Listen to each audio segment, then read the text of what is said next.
Even so, a battle was raging in the early churches. Arius, a monastic from the city of Alexandria, believed that Jesus was the highest created being, but he was not God. In vehement opposition to this opinion was Athanasius, bishop of the Alexandrian Church. It was his passionate belief that Jesus was both man and God. These two men fought fiercely over this one question: was the Savior human, or was he divine? For the sake of his Roman Empire, Constantine needed to solve this bitter dispute once and for all. And thus, 300 years after the Romans executed Jesus, Constantine summoned all the Christian bishops in order to unify the church. The meeting was to take place in his summer palace in the seaside resort of Nicaea in what is today modern Turkey. When he brought all the bishops together at Nicaea, what was on his mind was that they all would agree on the question, the divinity and the humanity of Jesus. How was that to be explained? And the important thing for him was one explanation. So there was a huge pressure on them to agree on something. They had to walk out in agreement.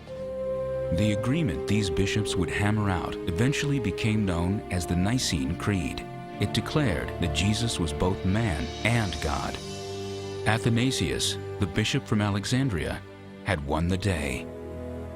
I believe in one God, Father Almighty, maker of heaven. All of these concepts are in the creed, but they're biblical concepts. So the point then is, let's put together a work, a volume, a book, a codex. Let us now decide what will go into it, into the canon, that can be acceptable to the entire church. Not one piece here, one piece there, to the entire church. One man who was present at the Council of Nicaea was Eusebius, bishop of Caesarea in Palestine. Eusebius was fascinated by Christian antiquities, and he had immersed himself in the manuscripts housed in two nearby Christian libraries, one in Caesarea, another in Jerusalem. The same year the Council of Nicaea met, Eusebius published his church history. In it was a list of 18 books he believed should make up a Christian canon. And what was interesting about that is that he mentions 3 different types of books that people were reading. There were the accepted ones, such as the 4 Gospels, the Acts of the Apostles, Paul's letters. These were all accepted. Next in order, the extant former Epistle of John, and likewise the Epistle of Peter, must be recognized. After these must be put, if it really seems right, the Apocalypse of John, concerning which we shall give the different opinions at the proper time. Eusebius was only too aware that many of his contemporaries thought John's Apocalypse bordered on the heretical, that its violent imagery seemed at war with the Savior's message of peace.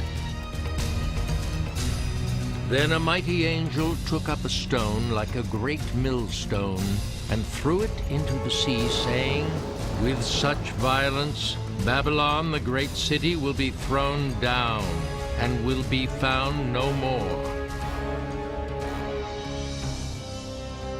Do you really want to have a book like that in the canon, with all the fire and brimstone and the hatred and the anger and the animosity that is found there? Do you really want all that damnation in the Bible?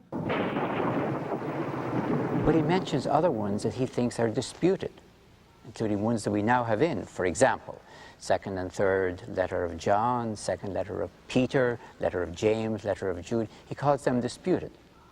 And he mentions other ones that are not in at the moment. And then there's the heretical ones that are not in anyone's list.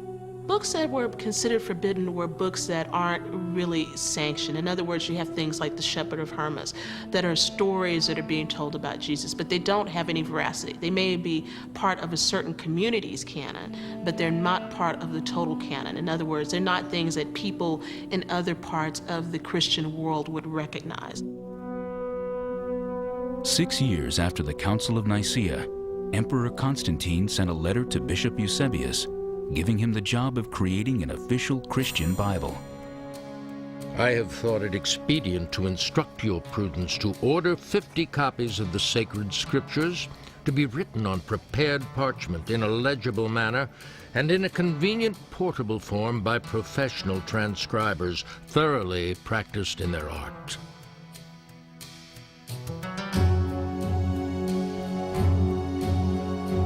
Eusebius simply took the list from the church history he had written, 18 books he believed worthy of inclusion, and assembled these into Constantine's Bible. In stark contrast to Marcion's version of a Christian Bible, this volume combined the Hebrew scriptures with a set of Christian manuscripts, an Old and a New Testament. 50 beautiful Bibles done on vellum and parchment for the churches of Constantinople. There's no indication that Constantine saw a problem with disputed books or different canons or different lists. That's not there at all. What he seemed to be concerned with is Constantinople, his new capital called after himself, of course, was going to have lots of new churches. He wanted a beautiful Bible enshrined in each of those churches. But this Bible, commissioned by the Roman emperor, was lost to time, and with it, the precise list of books it contained. There are possibilities. For example, we have 2 4th century codices, books of the Bible, the entire Bible. One is called the Codex Vaticanus because it's in the Vatican. The other is the Codex Sinaiticus, which is in the British Library. It was found at Mount Sinai, St. Catherine's Monastery. And we can't be sure of the contents because there's missing pages. If either of these ancient fragmentary documents are indeed copies of Constantine's Bible, it appears their contents differ from Eusebius's list. There are at least 2 disputed books included in Codex Sinaiticus: the Shepherd of Hermas, a popular book among early Christians, and the Epistle of Barnabas. Yet even after Constantine's beautifully rendered Bibles were sent to the churches in Constantinople, it would be another 40 years before a final list of 27 New Testament books would be officially canonized by the Church. What we